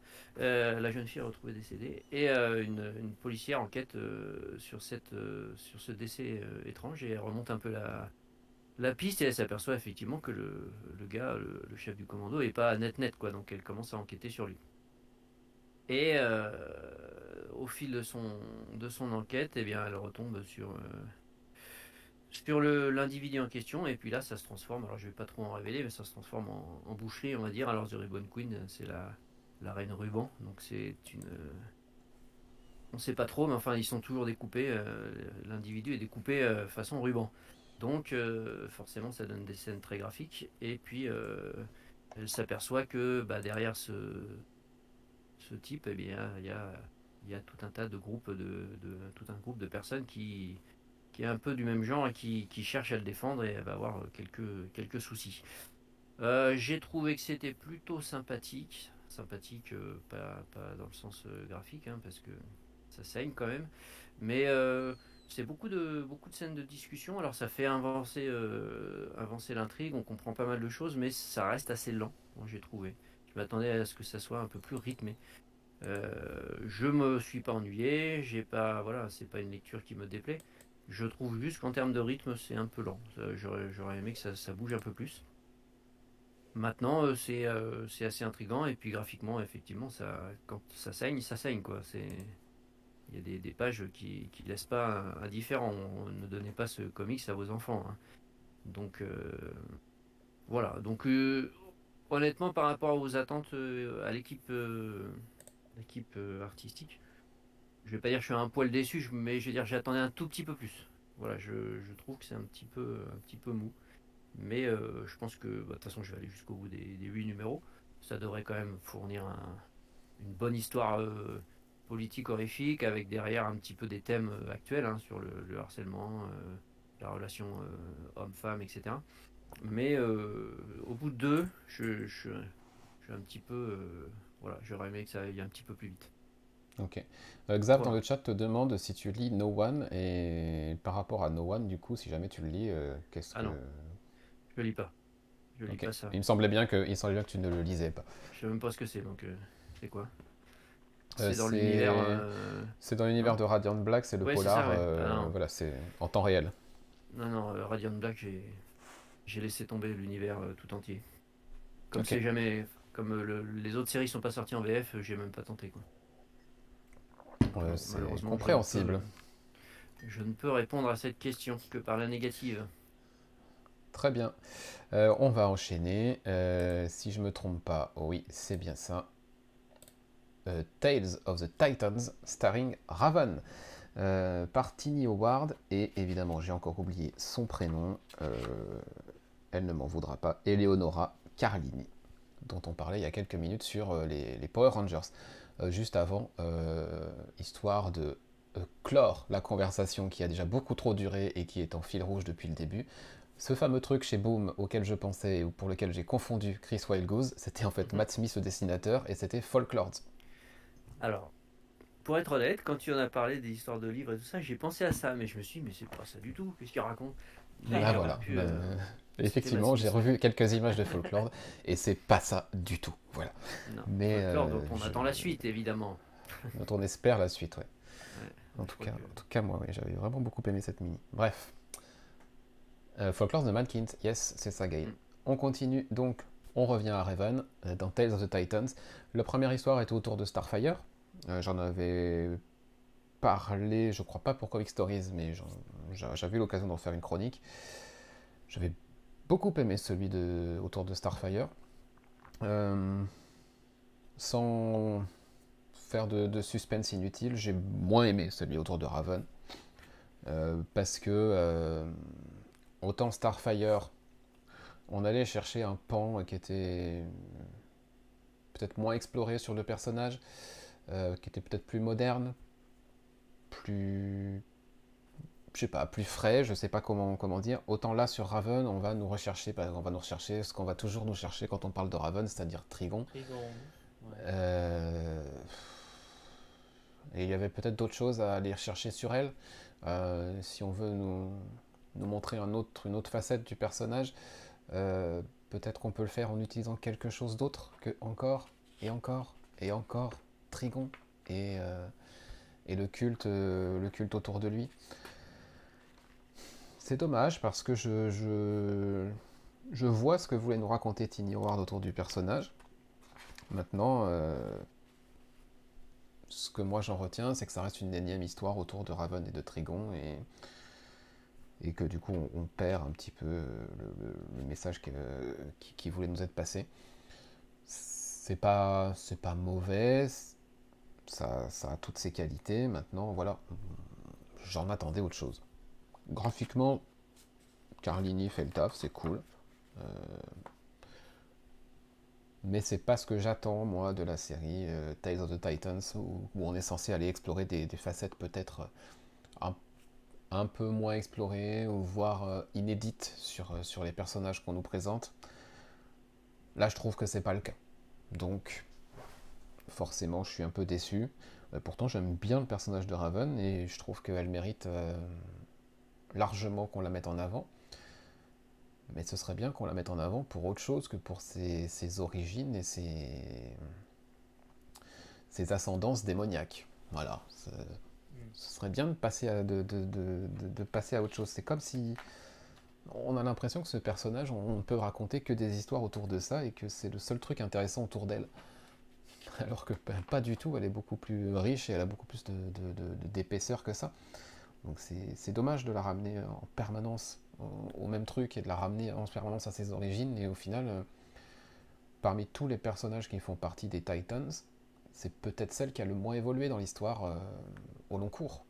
Tous sont passés par plein d'étapes et plein d'évolutions. Et elle, j'ai l'impression qu'en permanence, dès qu'elle avance, on la ramène en arrière, on la ramène au début. Et c'est dommage, c'est dommage. Maintenant, ça reste une lecture sympathique malgré tout. Je sais que je suis le seul à lire ça, hein, donc je vous demande pas. Tiny Howard, c'est un nom qui en général ne m'attire pas du tout. Le peu de trucs que j'ai lus, j'ai trouvé que c'était pas très bon à chaque fois. Ok. Et ben là, du coup, c'est une petite déception pour moi. On va continuer avec Clément qui va nous parler, ça faisait un petit moment, de Saga numéro 65, avec cette couverture. Voilà. Ouais. Bon. Et aussi. Et Saga 66. Oui. Voilà. Je te laisse nous dire, sans spoil évidemment. Ouais. Est-ce que oui ou non, le fait que je lise Shocking partout en entendant parler de Saga 66, c'est justifié? Et bah, je suis très partagé. D'accord. Je suis très partagé. Honnêtement, parce que pareil, on avait parlé sur le Discord, mais voilà, petite histoire. Il y a eu un quack du côté de Diamond, je crois, et du coup, Arconia a manque de numéro 66. Et moi, typiquement, j'étais dedans, et quand j'ai entendu dire que c'est un key issue et tout ça, donc du coup, démerdé pour le lire parce que je m'attendais à un truc lourd et choquant. Et en fait, on est habitué à des trucs choquants de la part de Saga. Inutile de rappeler le dernier numéro avant le grand hiatus de Mhm. Saga, qui pour le coup était vraiment choquant. Mais alors là, honnêtement, Saga m'a habitué à beaucoup plus choquant que ça. Euh, alors, je vois pourquoi c'est choquant. Je vois le terme shocking, pourquoi ce terme-là. Maintenant, je trouve que ça a été un peu, pour le coup, c'est un peu survendu quand même, hein. On va être Ok. honnête, ça m'a pas si choqué que ça. Alors, ça reste une surprise. Aussi peut-être l'aspect choc, peut-être que j'ai été moins choqué aussi parce que ça se raccorde à des événements qui se sont passés quand même il y a un moment par rapport à l'histoire. Donc voilà, donc j'ai trouvé que le côté choquant était pas si choquant que ça, en tout cas pour ma part. Hormis ça, et à la rigueur, on parle du numéro 66, à la rigueur en termes de cliffhanger et d'aspect un peu plus choquant, pour moi le numéro 65 était... Là, il y avait quand même un retournement un peu plus important pour le coup, je pense. Et d'ailleurs, je crois que ça avait été dit dans la lettre, à la fin, ce qu'on a sur la lettre chez Image, où ils disent que ça aurait très bien pu être la conclusion d'un arc. Et effectivement, je pense que ça aurait pu être la conclusion d'un arc. Donc à la rigueur, j'ai envie de dire, c'est un peu plus choquant. Je ne dirais pas pourquoi. Mais hormis ça, bah, globalement, franchement, enfin, alors moi, encore une fois, j'avais commencé à lire la série en VF et quand la série a repris en VO, j'ai pas pu attendre la VF. Et sincèrement, enfin, honnêtement, il y a que sur Saga où je retrouve ce kiff total de lire un numéro en me disant allez, je vais lire ce numéro, je sais que ça va être bien, je vais me replonger dans un univers que j'adore. Et ça a pas raté. Enfin, on va de surprise en surprise. De numéro en numéro, on a des galeries de personnages qui continuent d'augmenter. On a une histoire qui continue et on se dit qu'en fait on est loin d'aboutir au bout parce que je crois que ça a encore été rappelé dans la dernière lettre. Il doit avoir 107 numéros, je crois, ou 106, 107. Donc on est encore à 40 numéros de la fin, ce qui est énorme. Et donc voilà, c'est toujours un plaisir. Et manifestement, on va avoir du Saga pendant peut-être encore au moins 5 6 ans, parce qu'on est là, ils ont encore annoncé un hiatus. On n'a pas de nouveaux numéros avant le début de l'année prochaine. Donc on serait sur un rythme de 6 7 numéros par an pour le moment. Et ils disaient que Brian K. Vaughan et Fiona Staples disaient dans leur lettre qu'ils avaient envie de peut-être de pousser jusqu'à 9, mais ça veut dire qu'en gros, on est encore bah, possiblement maximum peut-être à 7 ans avant la fin. Et c'est assez énorme quand on y pense. Et voilà, mais hormis ça, c'est un détail, mais hormis ça, c'est voilà, c'est toujours aussi kiffant. Ça prend son temps et, et c'est génial. Enfin, c'est toujours aussi génial, sincèrement. Il n'y a pas. Impossible pour moi de donner des défauts parce qu'en fait, c'est tellement. Enfin voilà, c'est tellement une palette de personnages, d'un univers qui est tellement approfondi, puis on s'attache tellement à tous les personnages. Et sur ce numéro 66, effectivement, on revoit des personnages, je dirais pas lesquels, mais qui font plaisir à revoir. Et voilà, enfin, enfin, c'est Saga. Enfin, j'ai envie de dire, c'est Saga, quoi. Ok. Ok, ok. Très bien. Eh bien, écoute, moi j'attends encore un arc pour pouvoir avoir le hardcover, donc j'en ai encore pour un an. Très bien. Pourquoi pas. Je suis capable d'attendre pour Saga.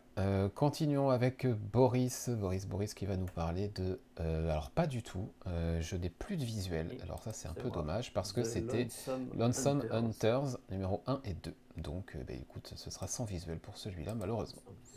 C'est dommage, c'est joli, c'est beau. C'est Tyler Crook. Donc Tyler Crook, dessinateur, aquarelliste, on va dire un peu pris, qui a travaillé avec Cullen Bunn sur des titres horrifiques. Et c'est toujours très très beau. Et donc il s'est lancé dans d'une mini-série ou enfin, plusieurs mini-séries à la suite. Donc c'est son premier travail de scénariste, je crois. J'avais lu la première mini en 4, The Lonesome Hunters, et là c'est The Lonesome Hunters, The Wolf Child. Donc c'est la suite en 4 parties aussi. Donc c'est un univers de fantasy qui se passe dans le réel, mais voilà, qui fait intervenir des éléments fantastiques. avec une histoire de glaive ancestrale qui ressurgit et que plusieurs factions dont plusieurs factions veulent s'en. Et donc on se retrouve dans cette nouvelle mini-série en 4 à suivre donc les deux protagonistes principaux, donc un homme d'un certain âge, hein, on va dire un homme, puis qui habitaient sur le même palier et qui se sont retrouvés dans cette affaire. Alors elle par hasard et lui parce que c'est un héritier justement cette tradition du glaive, etc. Et donc dans cette deuxième partie, ils sont poursuivis par des individus qui veulent récupérer le glaive. Et on suit un petit peu cette course-poursuite et ce jeu de cache-cache. Alors c'est agréable à lire, il n'y a pas à dire. Il construit son univers tranquillement, on suit les personnages, il y a des choses intrigantes, il y a quand même pas mal de mystères. Mais en termes d'écriture, je trouve qu'on voit que là justement c'est entre guillemets un scénariste débutant. Parce que ça manque un petit peu de tension, quoi. Voilà, dans l'écriture. On lit les pages, il y a des trucs sympas, voilà, il pose des choses, il construit les relations entre les personnages, mais on n'est pas passionné dans le sens où voilà, la tension est pas présente. Donc c'est un petit peu dommage. Alors je pense que c'est aussi un titre qui une fois les 4 numéros rassemblés, gagnera un petit peu en densité. Mais pris épisode par épisode, c'est un petit peu léger, on va dire. Maintenant c'est en 4, je vais continuer. S'il y a une autre mini-série, j'irai certainement. Parce que graphiquement c'est très très beau, j'aime beaucoup, et puis que ça se lit agréablement quand même. Maintenant c'est loin d'être un coup de cœur et c'est pas une série que voilà, qui restera dans mon panthéon ou dans mes palmarès de l'année, mais c'est sympatoche, voilà. Mais ça manque en termes d'écriture, je trouve, voilà, une certaine tension avec tous les éléments qu'il injecte. Il devrait y avoir une vraie tension tout au long de l'épisode, et c'est pas, ou alors je suis pas rentré dedans, je sais pas, mais c'est pas, pour moi c'est pas le cas. Les personnages sont quand même relativement attachants, mais voilà, il manque quelque chose, quoi, pour que ça soit une excellente lecture. Je pense que là aussi je dois être le seul à dire ça, donc Oui, enfin, en tout cas, pour moi, oui, je pense pas que Clément Non. soit dans l'histoire. Mais c'est très beau sinon. Si vous voulez si vous avez déjà lu le titre avec Cullen Bunn, c'est vraiment dans le même esprit, des peintures très orangées. Enfin, franchement, c'est super beau. C'est vraiment un artiste que j'apprécie en termes graphiques beaucoup. Et avec Cullen Bunn, justement, autant Cullen Bunn, il y a, comment on peut dire, autant sur ces titres horrifiques, il est souvent très très bon en termes de scénario et justement de capacité à installer cette tension tout au long de ces épisodes. Ouais. Que là malheureusement on ne retrouve pas. Ok, bon. Je vais faire ma dernière chronique pour ma part. C'est quelque chose, je sais que Boris, tu as lu aussi. Oui, on va pouvoir Il changer. s'agit de Verse, le livre 1, donc c'est de Sam Beck. C'est chez Comics Initiative, donc la version que je vous montre, c'est la version du financement participatif sur Ulule, la version collector, donc avec une jolie couverture en wraparound, et en plus ça brille, et moi vous savez que quand ça brille, forcément j'aime. Donc d'abord on souligne il y a même les petits bonus, les petits goodies qui sont là, donc le petit print et le petit marque-page, voilà, je vais mettre de côté. D'abord ce que je vais souligner, parce que je suis pas celui, enfin c'est clairement Boris qui lit le plus de Comics Initiative chez nous. Ça faisait un petit moment que je n'en avais pas eu entre les mains. Je souligne quand même la qualité de fabrication. Voilà, la couverture est vraiment chouette, les rabats, c'est de grands rabats. Voilà, c'est bien foutu, c'est bien ficelé. Ils savent aussi fabriquer des bons bouquins en souple. C'est toujours bien fichu, fabriqué en France, ils communiquent là-dessus pas mal. Mm-hmm.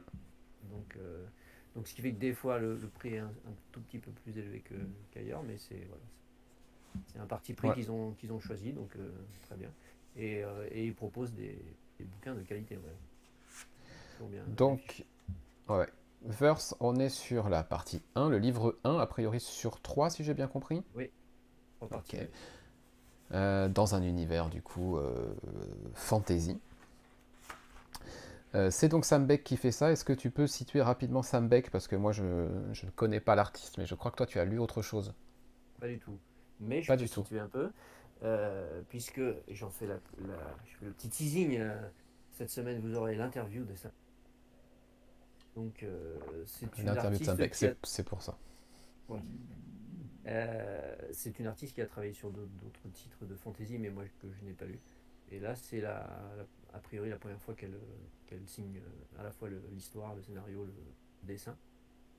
Et c'est un univers qu'elle avait déjà imaginé plusieurs années, qu'elle avait dû façonner et à construire. Et effectivement, c'est prévu en 3, comme tu le dis. Et pour l'instant, les 2 premiers sont sortis en VO. En VF, je pense que le tome 2 devra arriver au début de l'année prochaine, on va dire, à peu près, printemps ou début d'été ou plus tard.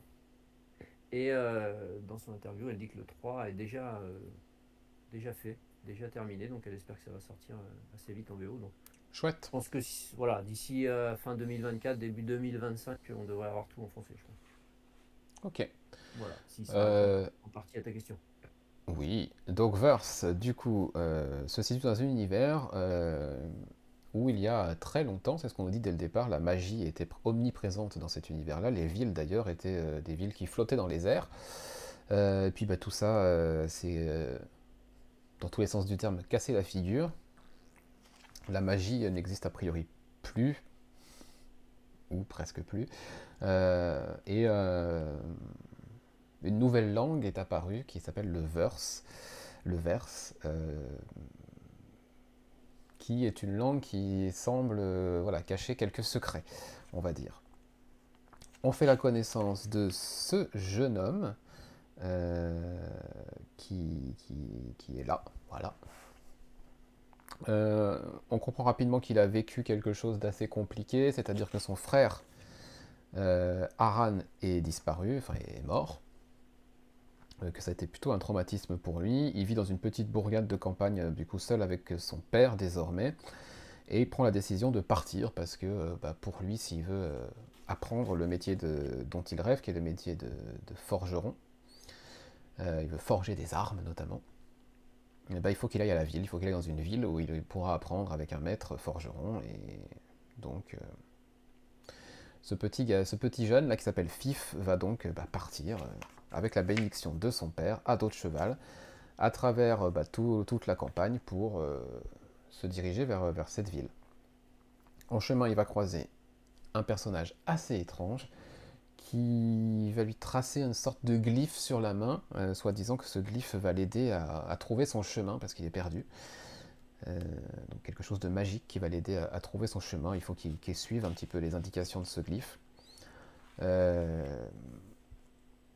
On s'apercevra assez rapidement que c'était peut-être autre chose qui lui a dessiné parce que alors qu'il va répéter le glyphe pour le réactiver et pouvoir s'orienter, le médaillon qu'il porte autour du cou va se briser dans un espèce de halo de lumière et va apparaître une créature.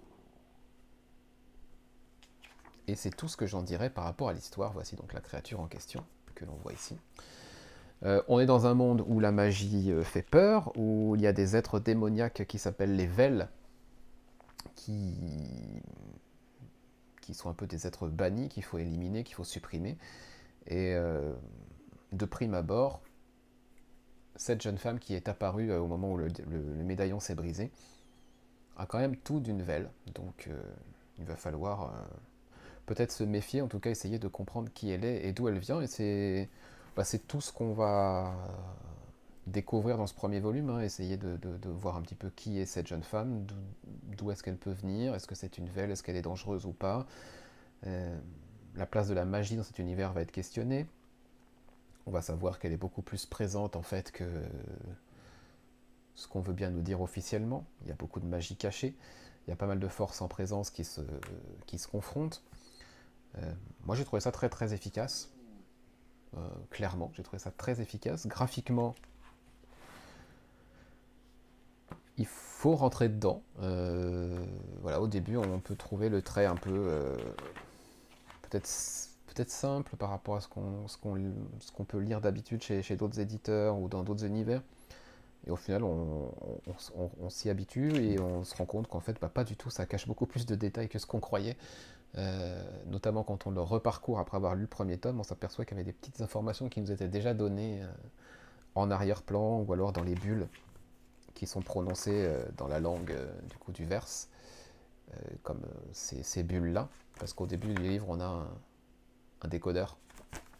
Et quand on prend le temps de lire un petit peu, de décoder tout ce qui est écrit sur les objets, dans les bulles de dialogue, etc., on s'aperçoit qu'on avait beaucoup plus d'informations sous les yeux depuis le départ que ce qu'on pensait.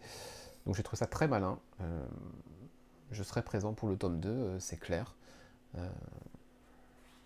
Pourtant, les récits un peu fantasy et tout ça, c'est pas forcément ce vers quoi je me tourne le plus spontanément.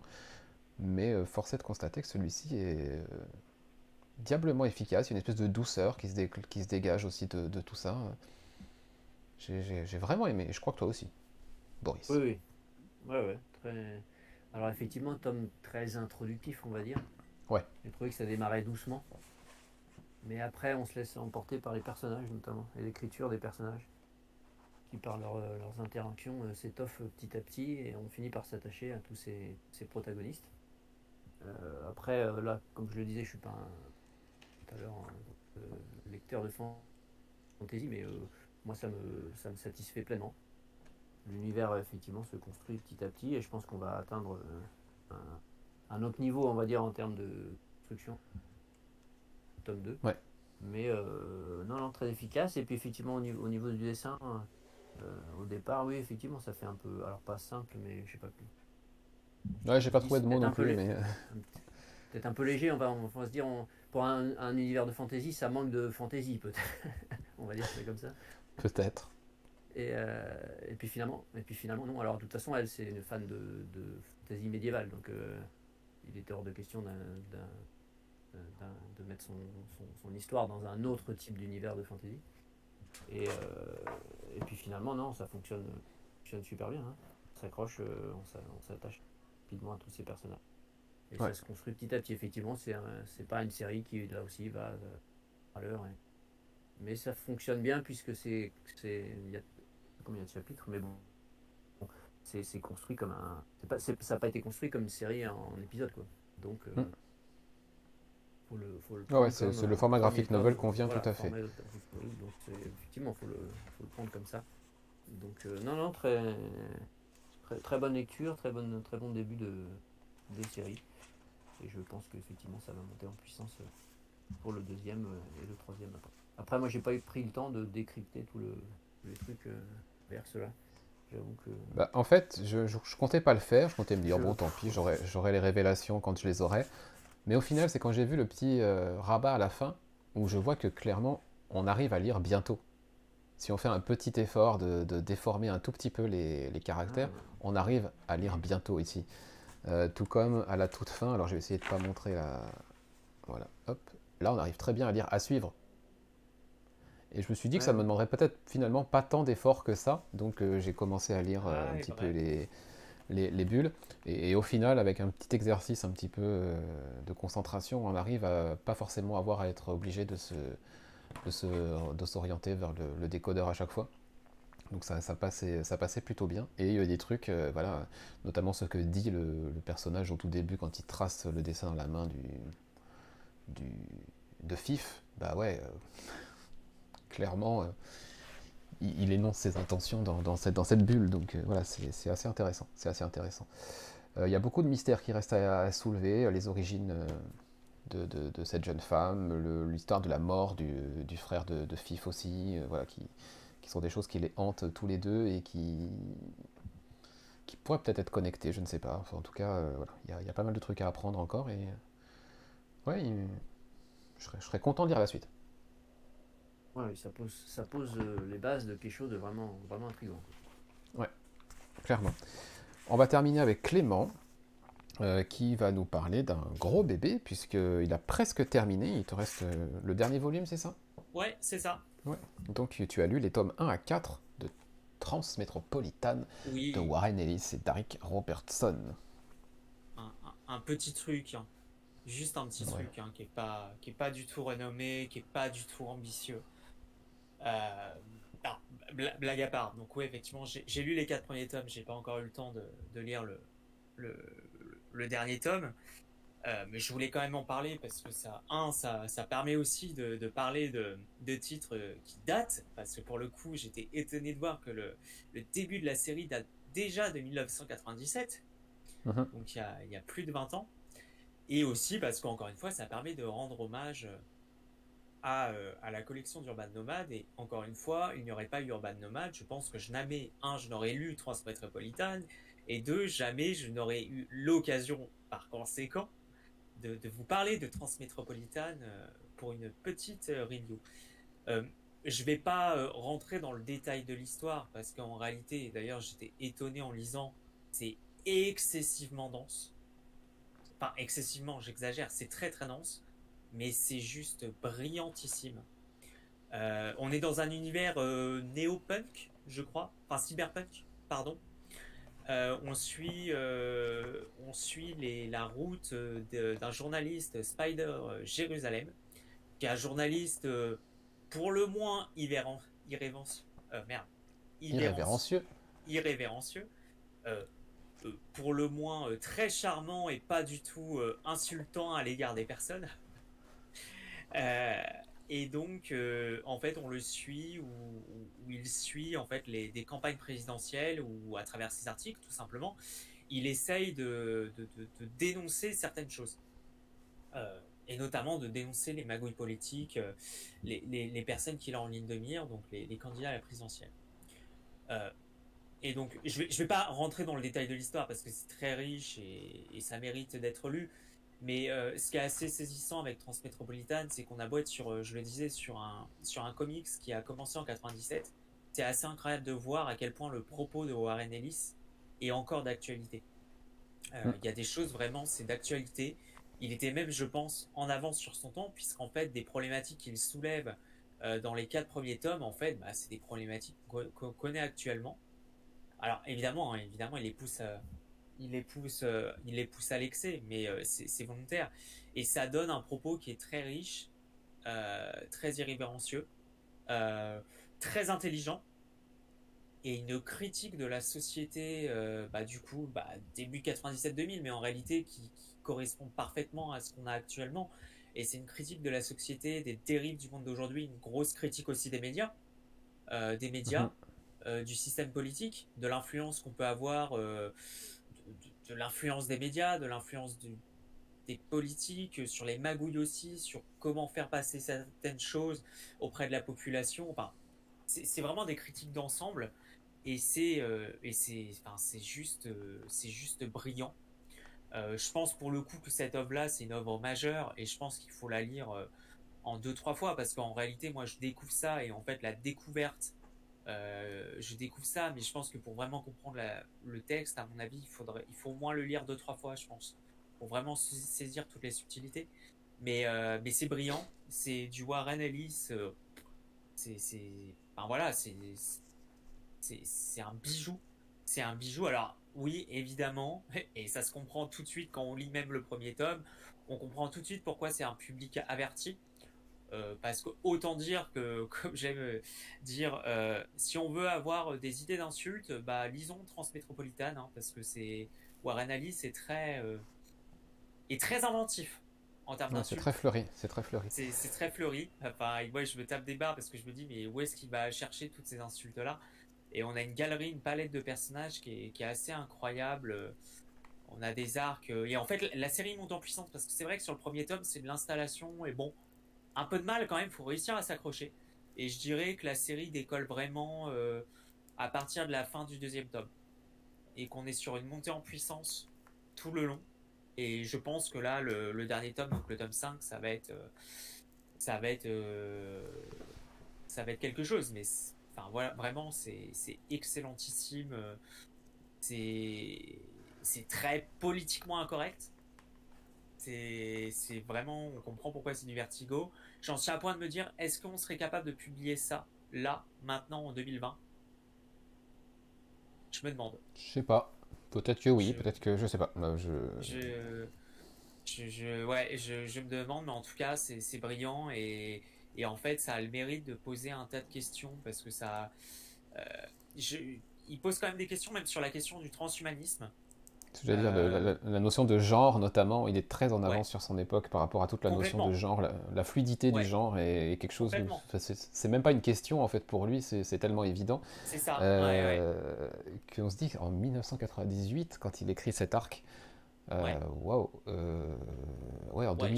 2023, donc 25 ans plus tard, il y a des C'est gens qui tellement ont dans leur d'actu, ouais. esprit toujours 25 ans de retard sur ce que lui C'est dit ça. Ah ouais, là-dedans. c'est Donc, ça. Et même sur, alors je sais plus quel arc, mais il y a tout un propos aussi sur la question de l'intelligence artificielle, voilà, qui est aussi très présente et qui est brillante aussi sur la question de notre rapport à la technologie, de la l'homme à la religion aussi. technologie et à la religion. Oui, il y a tout un arc génial, c'est un des arcs que je préfère sur la question de la religion. D'ailleurs, sur le lien entre la religion et le milieu politique, Hmm. et le lien aussi bah, sur les dérives de la religion et l'aspect politique. Moi, il y a un tas de choses. Et en fait, c'est pour ça que je disais que c'est assez dingue, c'est que le propos qui a plus de 20 ans, en fait, est tellement d'actualité. C'est ça qui est assez dingue, en fait, en lisant Transmettre. Ouais. C'est vraiment incroyable. Et merci Urban d'avoir mis cette œuvre dans Urban Nomad parce que vraiment, enfin, c'est une œuvre qui doit être lue, je pense, pour les amateurs de comics et même au-delà, d'ailleurs, parce qu'en fait, ça dépasse la question du comics et on aborde vraiment toutes les thématiques. Et pour répondre à la question de Xav, problème de confort de lecture, pas spécialement. Alors, Non, c'est moi vrai non qu'on est plus. sur on est sur des cases qui sont très riches, mais j'ai pas ce problème de confort. Je trouve que ça fonctionne bien, ça me Ouais, gêne pas du tout. Enfin, et je pareil. trouve d'ailleurs que bah, le format poche sur ce format-là, pour lire transmettre, je trouve que c'est vraiment cool pour le coup. Pareil.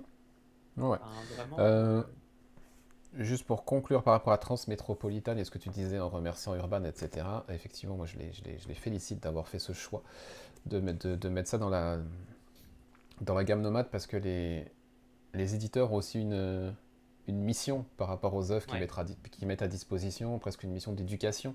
Et oui, quand on sait le public qui est visé par Transmétropolitane, qui est notamment un public assez jeune, ouais. voilà, on a là quelque chose qui est un peu une ode aussi à l'esprit critique Ah ouais, non mais complètement.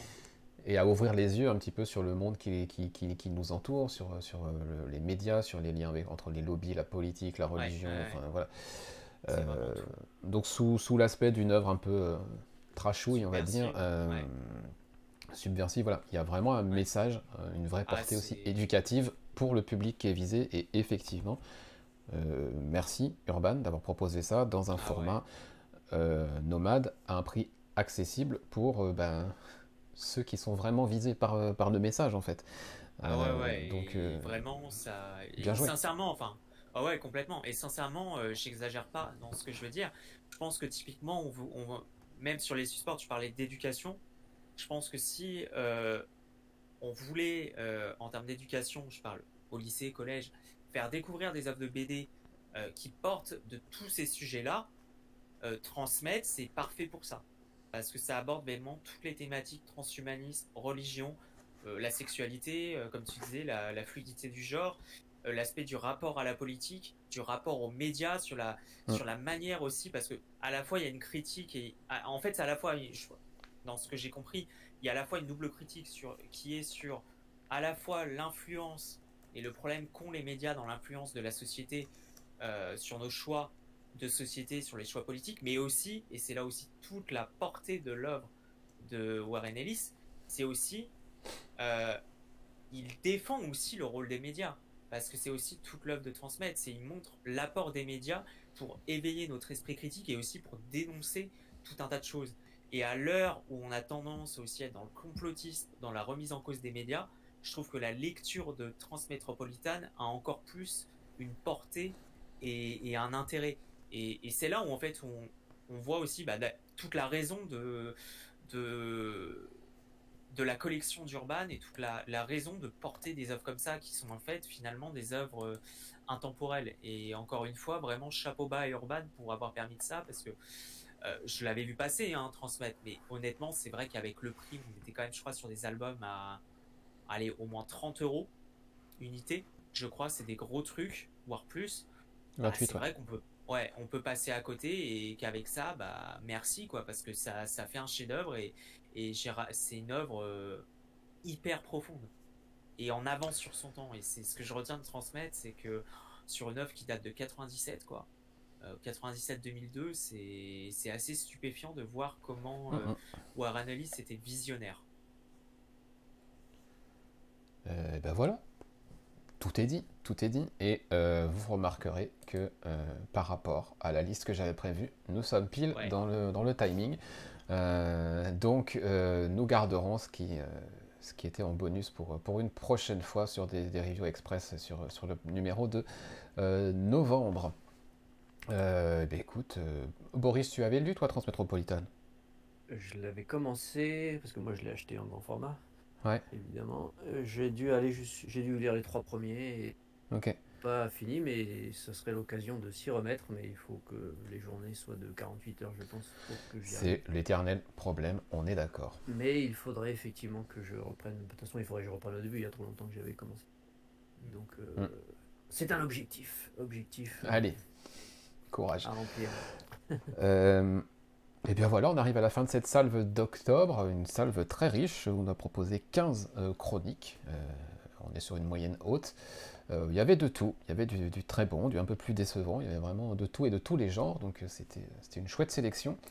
On reviendra évidemment au mois de novembre, donc d'ici 4 semaines à peu près, premier week-end de novembre, pour une nouvelle salve de review avec sans doute pas mal de trucs, mais entre-temps, j'en ai parlé la semaine dernière, mais là, comme on est sur Comic Stories, c'est quand même l'endroit où il faut le dire, on vous prépare un petit quelque chose avec Boris pour combler l'attente impatiente et beaucoup trop invivable pour vous entre 2 numéros.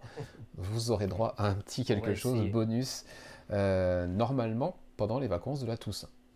Voilà. C'est prévu, on va essayer de... C'est prévu, mais voilà, on n'annonce pas de date, on n'annonce rien, comme ça. Voilà, comme ça. Voilà. Sachez qu'on prépare quelque chose. On a dit les vacances à tout ça, mais on n'a pas dit quelle année. Donc. Exactement, on ne s'est pas trop engagé. Donc voilà, on prépare un spécial comme on en a déjà fait sur certaines œuvres, etc. Là, ce sera sur un auteur, on ne vous dit pas qui, mais voilà, quelqu'un qu'on aime beaucoup tous les deux. Bande de cachotiers. Scott Snyder. Ah, évidemment. Ouais. Non, c'est ça. Avec un backup sur Tom King. Voilà, allez. Il ne nous reste qu'à vous souhaiter de belles lectures, de passer un bon mois d'octobre. On se retrouve donc pour le hors-série et pour les chroniques de novembre très prochainement au même endroit, donc surveillez nos réseaux. D'ici la prochaine fois, effectivement, bonne lecture, prenez soin de vous et à bientôt. Salut. Salut. Salut.